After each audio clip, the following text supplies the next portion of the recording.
Et salut tout le monde, c'est Laureline et bienvenue sur ma chaîne secondaire. Aujourd'hui on se retrouve pour une toute nouvelle vidéo dans laquelle nous allons parler de deux sagas que j'aime plutôt bien. Donc on va parler tout d'abord de la saga Harry Potter ainsi que la saga Jurassic World et nous allons répondre à la question: dans quelle maison seraient les personnages de Jurassic World, la théorie du chaos? Donc on va parler un petit peu de la théorie du chaos et de la cour du Crétacé en fait. Dans tous les cas on va parler des 6 d'Isla Nublar et donc justement on va essayer de voir dans quelle maison ils pourraient tout simplement aller dans l'univers d'Harry Potter. Donc, avant de commencer, je préfère tout de même le préciser, mais ça peut être quand même assez subjectif. Personnellement, je vais mettre certains personnages dans différentes maisons, et peut-être que vous allez penser différemment, peut-être que vous allez avoir une approche différente par rapport à ces personnages. Et donc, n'hésitez pas à le dire en commentaire si par exemple vous aurez mis par exemple tel ou tel personnage dans différentes maisons, ça peut être vraiment intéressant. Donc voilà, je préfère quand même le préciser que ça peut être un petit peu subjectif, et ça peut être un petit peu lié également à son avis personnel, tout simplement. Ce sont tout de même des personnages qui sont quand même assez complets, comme on peut voir dans les séries La Théorie du Chaos ainsi que La Colo du Crétacé, donc dans les séries Jurassic World, on peut un petit peu connaître les personnages et essayer de déterminer dans quelle maison ils feraient partie, mais comme je le précise, ça peut quand même rester assez subjectif. Donc maintenant, on peut commencer, donc on va commencer tout de suite. Allez, c'est parti!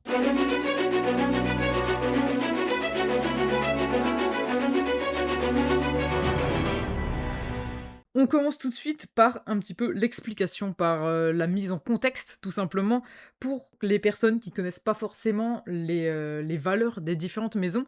Je vais vous expliquer un petit peu comment ça marche. Donc en fait, chaque maison a différentes valeurs et en fonction de ces valeurs-là, on va dire, c'est des valeurs qui vont revenir en fonction des personnages. Si on regarde par exemple les Gryffondor, on va avoir des caractères et des styles de personnages qui vont un petit peu revenir et qui vont se ressembler et donc c'est comme ça un petit peu qu'ils décident où vont, chacun des personnages. Donc on va commencer directement par la première maison qui est les Gryffondor et donc ils ont comme valeur le courage, la hardiesse. Donc la hardiesse, ça veut dire qui ose sans se laisser intimider, donc c'est quelqu'un qui va oser faire quelque chose même s'il y a un petit peu tout qui va, essayer de l'en empêcher. Donc c'est ça un petit peu la hardiesse. Ensuite nous avons la force, la bravoure et la détermination. Ensuite pour les Poufsouffles, nous avons la loyauté, la patience, le goût du travail acharné, ainsi que l'honnêteté et la tolérance. Globalement, c'est quand même des valeurs qui vont quand même pas mal ensemble. Ensuite, nous avons les Serres d'Aigle qui ont pour valeur l'intelligence, la sagesse, la créativité, l'originalité ainsi que la curiosité.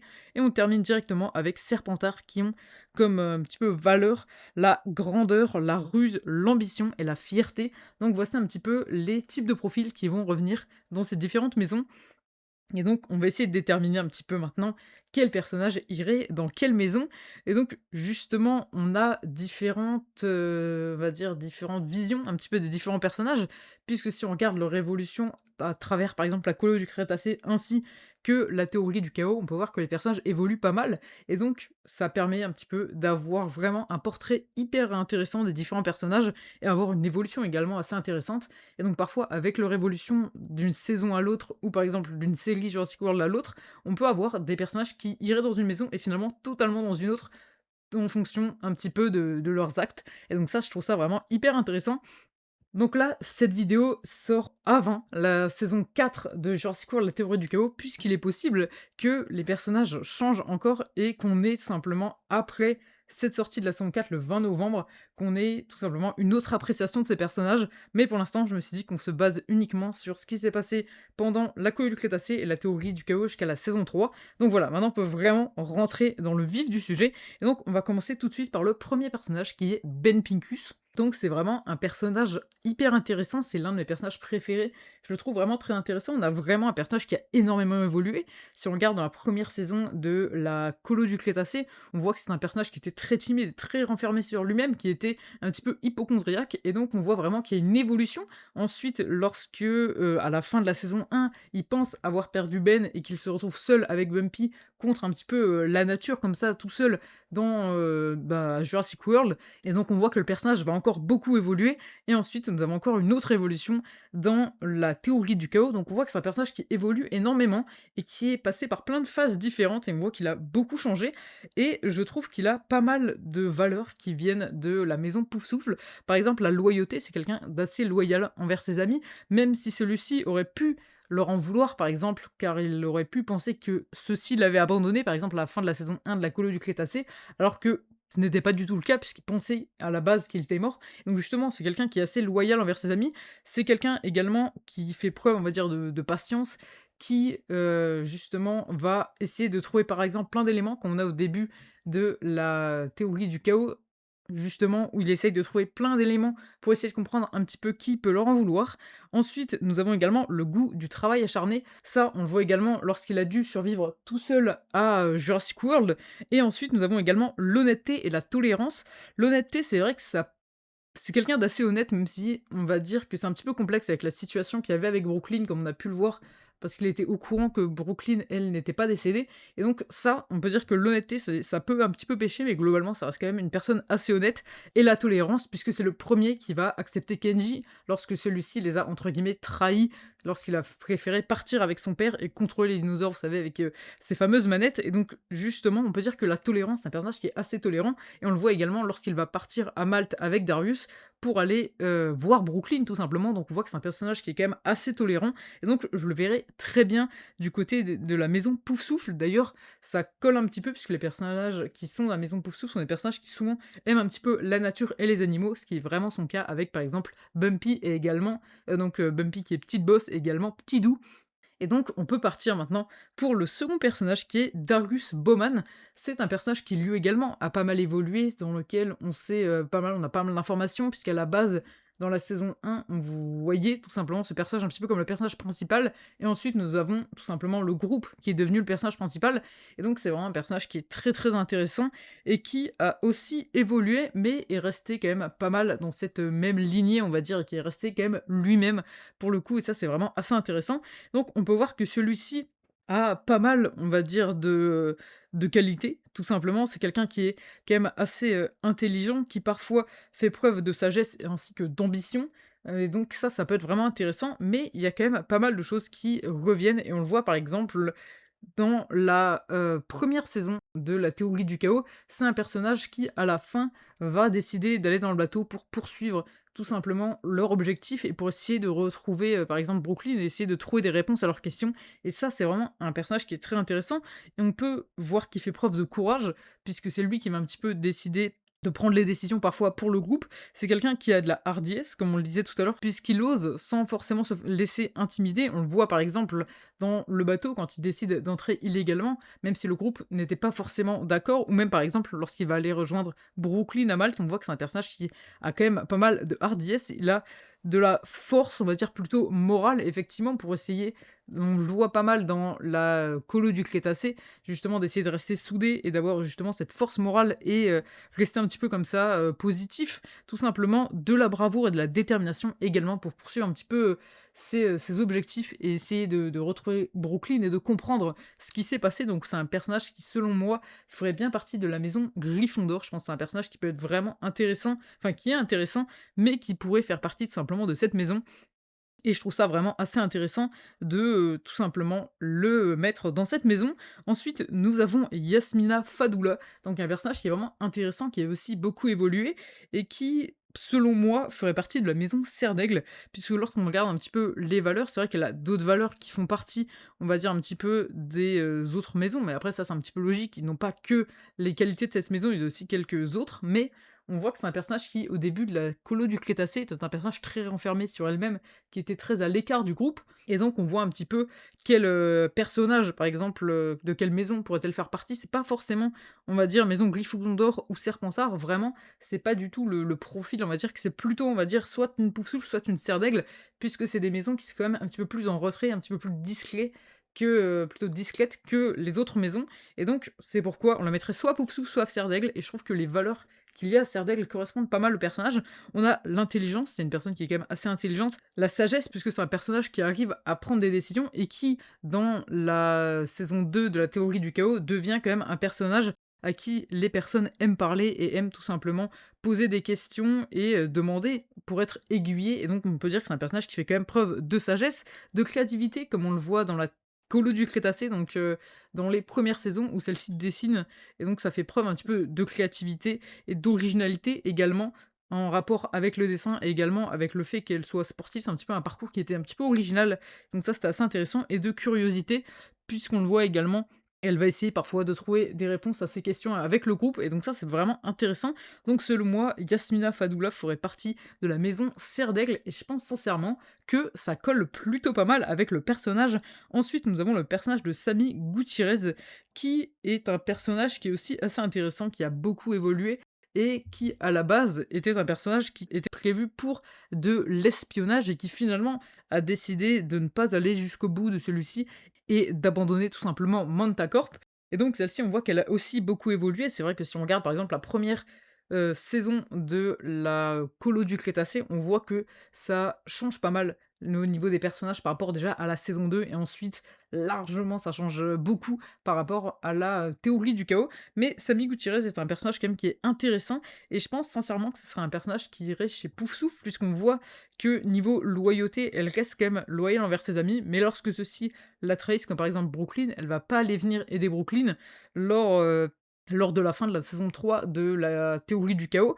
Donc c'est un personnage qui est loyal, on va dire, à ses amis et qui va rester loyal avec ceux qui ne l'ont pas trahi entre guillemets et donc ça, c'est assez, intéressant. On a également la patience puisque c'est un personnage qui a gardé de l'espoir, même si ça faisait longtemps qu'ils étaient sur cette île, qui avait toujours l'espoir de pouvoir partir. Donc la patience est quand même un point assez intéressant. Le goût de travail acharné pour le fait qu'il ait réussi à reprendre le ranch et à beaucoup travailler dans celui-ci et à le faire marcher, donc ça, c'est assez intéressant. L'honnêteté, puisqu'elle a été quand même honnête avec, les différents personnages. Elle était honnête, par exemple, avec, Yaz, Darius et Ben, lorsqu'elle a dit honnêtement qu'elle ne souhaitait pas aller, aider Brooklyn car elle se sentait trahie. Donc ça, c'est un personnage qui a fait preuve pour le coup de beaucoup d'honnêteté et également de tolérance puisqu'elle a su pardonner également, dans les premières avec, Ben Pincus qui a su pardonner Kenji et donc je pense sincèrement que c'est un personnage qui irait bien à Poufsouffle et qui également, comme Ben Pincus, cet amour pour la nature et les animaux, donc avec son ranch et un petit peu également les dinosaures. Donc ça, c'est vraiment hyper intéressant. On continue avec un autre personnage qui est aussi l'un de mes préférés. J'aime vraiment bien ce personnage. Après, honnêtement, les personnages sont tellement bien écrits, je trouve, dans cette série, que tous sont attachants et ont vraiment une écriture très différente. Et c'est vraiment des personnages super intéressants. Donc on continue avec Kenji Kondo, donc un personnage qui est vraiment intéressant et qui a eu beaucoup d'écritures un petit peu différentes. On a un début, un personnage qui est quand même assez agaçant, qui est pas mal vantard, et ensuite, on a quand même un personnage qui a beaucoup évolué et qu'on voit à la plutôt au début et vers la fin de, la théorie du chaos, un personnage qui a beaucoup changé, qui prend des décisions par lui-même et qui devient un personnage totalement, on va dire, indépendant avec son métier de coach d'escalade. Donc ça, c'est assez intéressant et donc c'est un personnage qui avait quand même à la base pas mal de, valeurs, on va dire, de Serpentard, comme par exemple la grandeur, le fait qu'il voulait être aussi, grand, on va dire, que son père, qui le voyait un petit peu comme une idole. On a également l'ambition de devenir comme son père, tout simplement. On avait également la fierté de tout ce que son père avait accompli, donc c'est vraiment des valeurs qui étaient chez Serpentard et pourtant, on a vu pas mal quand même dans la théorie du chaos, on a vu un petit peu le personnage qui a changé et on a vu quand même pas mal de choses et personnellement, contre toute attente, je le mettrais à Gryffondor. C'est un petit peu étonnant, c'est vrai, mais je trouve qu'il y a quand même pas mal de choses qui font de lui un bon Gryffondor, on va dire. Par exemple, comme valeur, il y a le courage, on le voit quand même lorsqu'il saute comme ça dans ce mur de flammes pour sauver directement, Petit Doux, donc l'œuf encore, de Petite Bosse. Donc c'était quand même quelque chose d'assez courageux. On a également l'ardiesse puisqu'il ose sans se laisser intimider. Là quand même, il aurait pu se laisser intimider par les flammes, mais il a quand même, décidé de, sauter comme ça au milieu de ces flammes pour sauver tout simplement, Bumpy non, l'œuf de Bumpy donc Petit Doux. Ça c'est vraiment hyper, important. Je trouve que cette scène en dit beaucoup sur le personnage et ça c'est vraiment très important.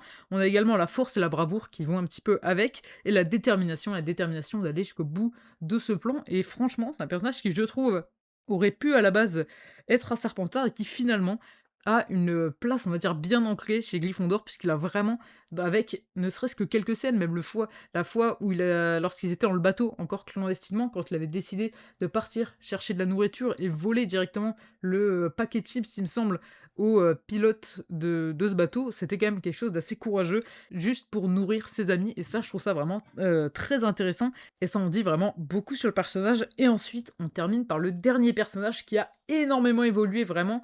On est passé du tout au tout, vraiment à la fin, on va dire, et pendant la Colo du Crétacé, même pendant la Colo du Crétacé, soit au début et à la fin, ou plutôt vers le milieu fin, il y a eu un énorme changement et entre la colo du Crétacé et la théorie du chaos, il y a eu encore un énorme changement. C'est vraiment un personnage qui a énormément évolué et on parle bien évidemment du personnage de Brooklyn, le dernier personnage de cette vidéo et donc là, c'est un personnage qui est complexe, on va dire. C'est un personnage qui, si on enlève la théorie du chaos, c'est un personnage que j'aurais mis sans hésiter à Serre d'Aigle, puisque c'est une personne intelligente qui fait preuve de sagesse, qui également, a de la créativité et de l'originalité. Lorsque, par exemple, elle doit pirater les robots, lorsqu'elle doit réfléchir, ça fait également preuve d'intelligence. Le fait qu'elle soit un petit peu, curieuse, tout simplement, la curiosité également comme valeur de Serre d'Aigle, c'est un personnage qui va s'intéresser à énormément de choses, qui, par son métier d'influenceuse à la base, de la clos du Crétacé, c'est un personnage qui était quand même pas mal curieuse et qui s'intéressait à beaucoup de choses,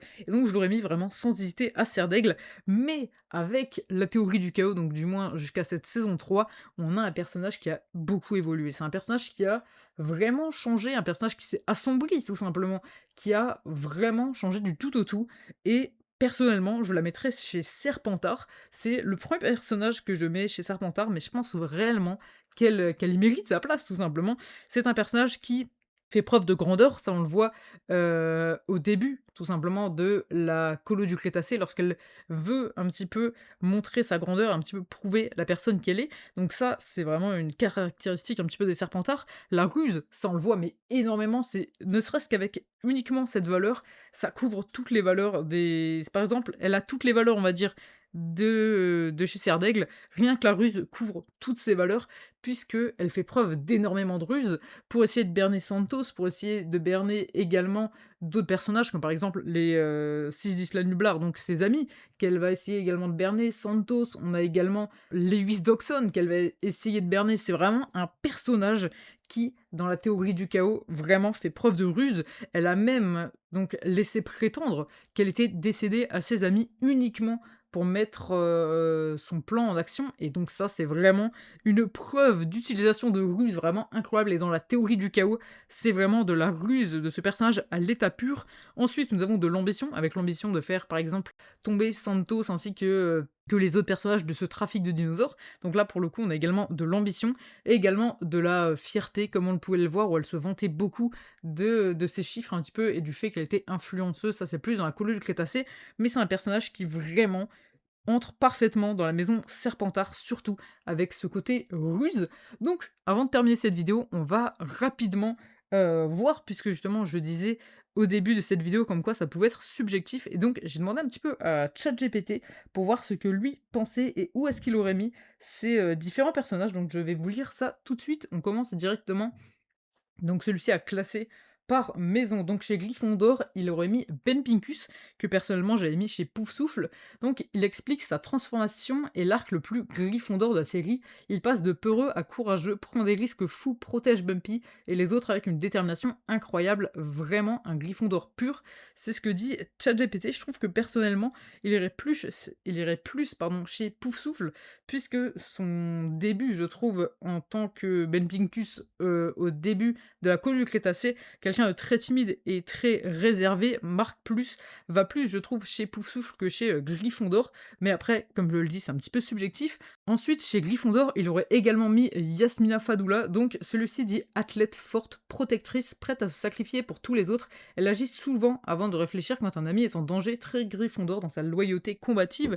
Je trouve personnellement que chez Serre d'Aigle, elle va également parfaitement, puisque c'est quand même une personne qui a pas mal de valeurs, mais après, comme toujours, ça reste quand même assez subjectif, mais je trouve que c'est des personnages qui ne sont pas forcément tout le temps sur le devant de la scène, et donc ça va un petit peu moins avec cette image qu'on se fait des Gryffondor.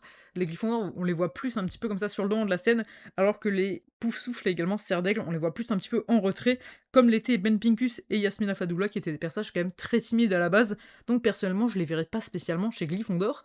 Ensuite, chez Poufsouffle, il aurait mis Samy, chaleureuse, gentille, loyale, cherche toujours à aider et à garder le groupe uni, même quand elle fait une erreur, c'est par loyauté à sa famille. Poufsouffle, sans hésitation. Bah, je l'avais également mise chez Poufsouffle, donc pour le coup, là, je peux pas forcément dire le contraire, et je suis plutôt d'accord avec ce que celui-ci dit. Ensuite, nous avons Darius Bowman, qui l'aurait mis chez Serre d'Aigle, donc curieux, passionné, expert en dinosaures depuis son enfance, il analyse, observe, réfléchit avant d'agir. Sa force, c'est l'intelligence et la compréhension des créatures, très Serre d'Aigle. C'est vrai que son côté intelligence et sagesse est quand même assez, intéressante, mais je trouve que c'est quand même un personnage qui, au début, nous est présenté un petit peu comme le personnage principal et je pense sincèrement que chez Gryffondor, c'est un personnage qui aurait été intéressant puisque c'est un personnage qui a déjà été un petit peu plus sur le devant de la scène et c'est un personnage qui, quand même, a fait preuve de pas mal de force, de bravoure et de courage pour partir directement à la poursuite de Brooklyn et je trouve ça que ça fait vraiment, Gryffondor. Mais après, comme je le dis depuis tout à l'heure, ça reste quand même assez subjectif et ensuite chez Serpentard, il aurait mis Kenji ainsi que Brooklyn. Donc pour Brooklyn, je suis plutôt d'accord. Pour, Kenji, ça se discute un petit peu, mais après ça dépend un petit peu de l'analyse de chacun. Donc Kenji, il a mis ambitieux, charismatique, aime briller et évolue énormément. Il peut être stratège fier, mais aussi extrêmement fidèle à ses amis une fois mûri. Serpentard positif avec des fortes valeurs de rédemption. C'est vrai qu'il a pas mal de valeurs de chez Serpentard, comme on le voit au début de la colo du Crétacé, mais je trouve qu'il a vraiment beaucoup évolué, ce qui fait de lui un vrai bon Gryffondor. Et ensuite, on termine directement avec Brooklyn, que j'ai également mis chez Serpentard pour vraiment son importance dans la théorie du chaos. Donc celui-ci dit débrouillarde, ambitieuse, curieuse, créative, capable de se faufiler partout et d'obtenir ce qu'elle veut. Elle a une grande intelligence sociale et un sens du système, un profil Serpentard moderne, à la fois rusée et courageuse. Donc là, pour le coup, je suis vraiment d'accord avec ce que celui-ci dit. Brooklyn a vraiment le profil de Serpentard, surtout, comme j'expliquais, pour le côté ruse. Donc voilà un petit peu ce que j'aurais mis comme personnage dans, chaque maison de Harry Potter et donc n'hésitez pas à dire, comme je l'ai dit précédemment, en commentaire, si vous êtes plutôt d'accord ou si vous aurez mis d'autres personnages dans d'autres maisons, n'hésitez pas à le dire. Donc voilà, c'est la fin de cette vidéo, j'espère vraiment que celle-ci vous aura plu.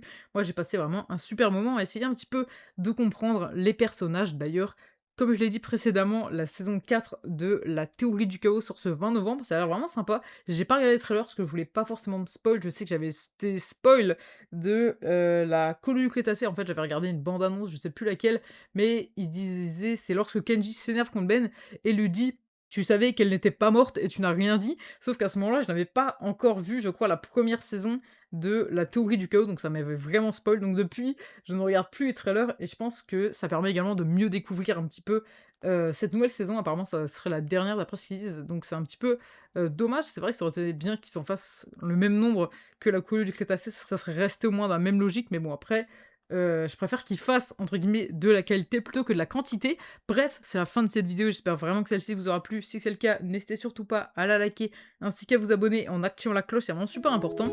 Donc on se retrouve mercredi prochain à 14h pour une toute nouvelle vidéo. Allez, salut!